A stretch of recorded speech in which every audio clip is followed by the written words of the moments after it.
Korean name याद रखना और उन्हें बोलना बहुत मुश्किल होता है, इसलिए मैंने कहानी के कुछ कैरेक्टर के नाम बदल दिए ताकि आसानी हो जाए, पर कहानी बिल्कुल सेम वही है।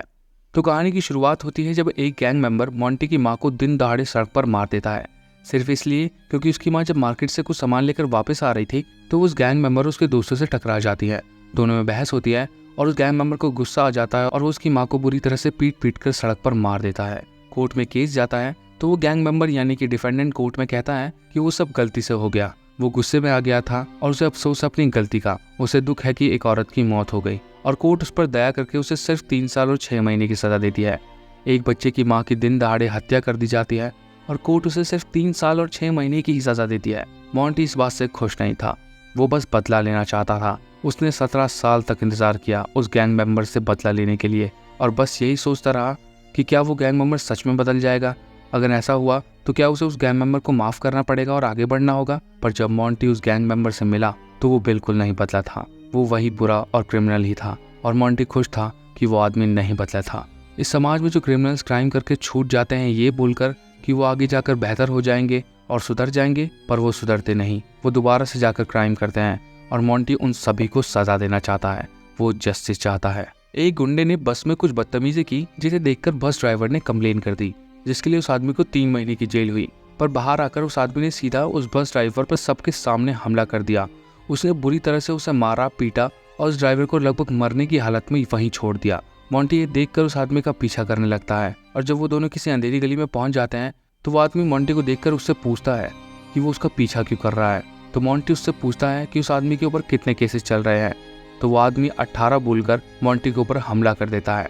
मोंटी उसके हमले से बचते हुए उस आदमी के ठीक फेस पर बहुत तेज पंच मारता है और उस आदमी का जबड़ा वहीं टूट जाता है। वो आदमी पूछता है कि मोंटी को किसने भेजा है उसे मारने के लिए, पर मोंटी आगे कुछ नहीं बोलता। वो आदमी फिर से हमला करता है और तब मोंटी अपनी पॉकेट से एक ब्रश नकल निकालता है और उसे पहनकर वो उस आदमी के फेस पर लगातार बहुत बुरी तरह से पंच मारता रहता है और जब मोंटी हटता है तो उस आदमी की डेथ हो चुकी थी। मोंटी खुश था कि लोग क्राइम करने के बाद नहीं बदलते, क्योंकि तब मोंटी को उन्हें इस तरह से सजा देने में ज्यादा मजा आता है, वो इसी को जस्टिस मानता है। अगले दिन मोंटी अपनी एकेडमी में था जहाँ वो एक पुलिस वाला बनने की ट्रेनिंग और क्लासेस लेता है। वो अपनी क्लास में सबसे बेहतरीन है और वो हर एक स्पोर्ट्स को बहुत ही बेहतरीन तरीके से खेलता है। बेसिकली वो हर एक चीज में बेस्ट है। एक क्लास के दौरान जिसमें मोंटी भी बैठा था, उसका टीचर उनसे रिसर्च पेपर लिखने को कहता है जिसमें कि कोरिया के बाहर की कौन सी कंट्री का लॉ तुम लोग कोरिया में इम्प्लीमेंट करना चाहोगे। ये एक तरह की स्टडी एक्सरसाइज है जिसमें अपने पुलिस स्टूडेंट से ये पूछा जाता है कि उनकी लॉ को लेकर क्या राय है।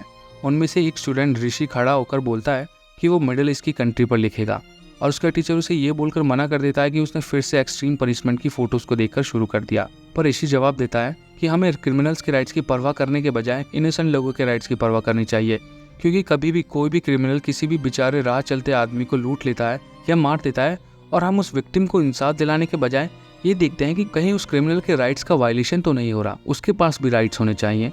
और ये हर बार का होता है। और ऐसा कहकर ऋषि मोंटी से पूछता है कि उसका इस बारे में क्या सोचना है।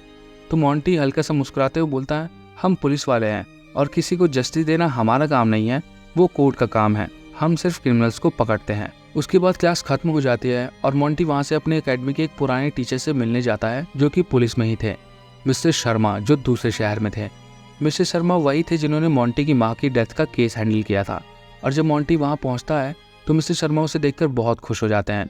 वो बिजी थे इसलिए उन्होंने उसे अपनी टेबल के पास बैठकर इंतजार करने के लिए कहा, जहाँ मोंटी उनके कंप्यूटर में कुछ क्रिमिनल्स की आइडेंटिटी देख लेता है और कुछ देर बाद वो वहाँ से चला जाता है। मोंटी फ्राइडे रात से लेकर संडे की रात तक ये विजिलेंट का काम करता है और आज रात एक डॉक्टर उसका नया शिकार है।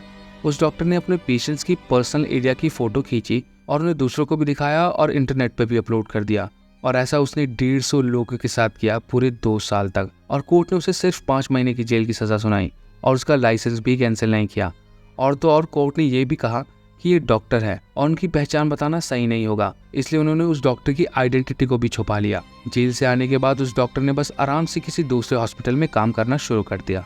और आज उस डॉक्टर को एक फीमेल ने मैसेज किया कि उसे कुछ प्रॉब्लम है, और जैसा कि वो डॉक्टर लोगों की ऑनलाइन प्रॉब्लम सॉल्व करता था तो उस लेडी ने भी उससे पूछा कि क्या वो उसके प्राइवेट पार्ट से रिलेटेड प्रॉब्लम का ट्रीटमेंट कर सकता है।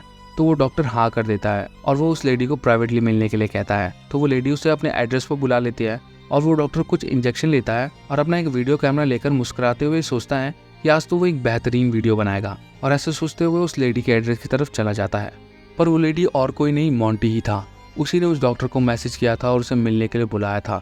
वो डॉक्टर एक सुनसान सी गली में पहुंच जाता है क्योंकि एड्रेस वहीं का था, और तभी मोंटी उस डॉक्टर के ठीक साइड से निकलता है और उसका पर्स चुरा लेता है।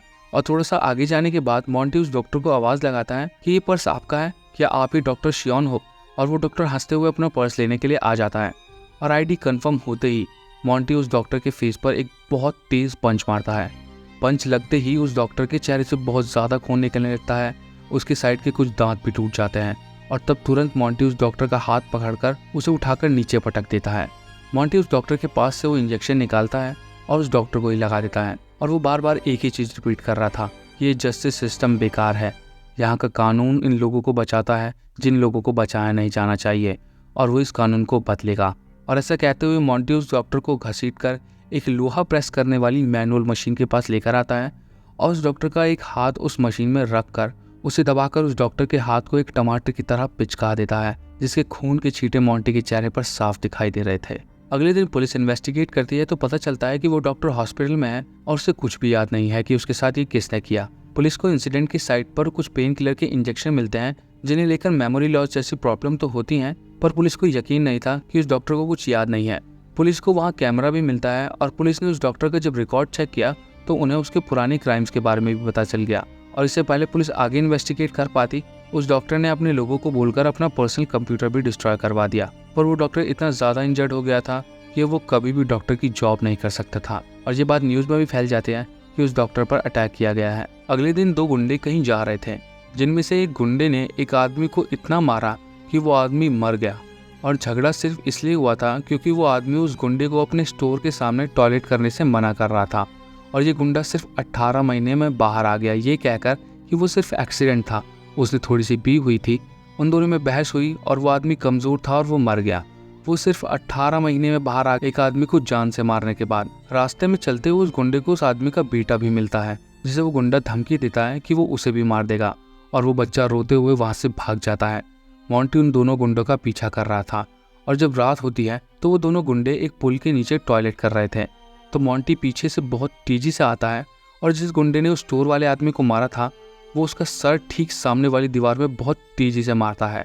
उसके चेहरे से बहुत बुरी तरह से खून निकलने लगता है। दूसरा गुंडा ये देखकर मोंटी पर हमला करता है, पर मोंटी उसके पंच से बचते हुए उसके ठीक रिब केज के नीचे बहुत तेजी से पंच मारता है और फिर उसका सर पकड़कर उसके फेस पर बहुत तेजी से अपना घुटना मारता है। उसके चेहरे की बुरी हालत थी और मोंटी जल्दी से उसके बाल पकड़कर उसे सीधा जमीन पर पटक देता है।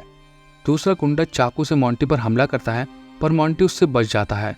वो गुंडा बार बार मोंटी पर चाकू से हमला कर रहा था और उसे बोल रहा था कि वो उसे जान से मार देगा। तब मोंटी लड़ते लड़ते एक पोल के पीछे आ जाता है और वो गुंडा जब मोंटी पर फिर से चाकू से हमला करता है तो मोंटी उसका हाथ पकड़कर सीधा उसे सामने की तरफ खींच देता है, जिसकी वजह से उस गुंडे का चेहरा ठीक उस पोल पर बहुत तेजी से लगता है। मोंटी जल्दी से उस गुंडे को नीचे गिराता है और जिस हाथ में उस गुंडे ने चाकू पकड़ा हुआ था मोंटी उसके उसी हाथ के एंकल को बहुत बुरी तरीके से तोड़ देता है। वो गुंडा दर्द में बहुत तेजी से चिल्ला रहा था, पर मोंटी यहीं पर नहीं रुकता। वो उसके चेहरे पर बार बार लगातार बहुत तेजी से पंच मारता रहता है। वो आदमी पिटते हुए और रोते हुए कहता है कि सर आपको कोई गलतफहमी हो गई है, मैं वो नहीं हूँ जिसे आप ढूंढ रहे हो, मैं कोई और हूँ। पर मोंटी नहीं रुकता। वो किसी जंगली जानवर की तरह अपने दोनों हाथों से बस उसके चेहरे पर लगातार बहुत बुरी तरीके से मुक्के मारे जा रहा था। अगले दिन वो बच्चा स्कूल नहीं जा रहा था। उसे डर था कि वो गुंडे फिर से आएंगे और वो उसे मार देंगे, पर उसकी माँ उसे किसी तरह से समझाती है और जबरदस्ती स्कूल की तरफ ले जाने लगती है। तब रास्ते में कुछ लोगों की भीड़ लगी हुई थी, जहाँ पर खड़ी एक लेडी उस स्टोर लेडी को जानती थी और उसके बच्चे को भी। तो वो उन्हें बताती है कि जिस आदमी ने उसके पति को मारा था उसे कल रात किसी ने बहुत बुरी तरह से मारा, उसके हाथ तोड़ दिए, उसका चेहरा फोड़ दिया और उसका सब कुछ टूट चुका है। उन गुंडों को ब्रेन डैमेज तक हो गया था, इसकी वजह से चलना तो दूर वो लोग तो अपना नाम तक नहीं बोल पा रहे थे। अगले दिन मोंटी अपनी एकेडमी में था, जहाँ उसके दोस्त कुछ न्यूज देख रहे थे फोन में, और जब मोंटी उस फोन में देखता है तो वो शॉक हो जाता है।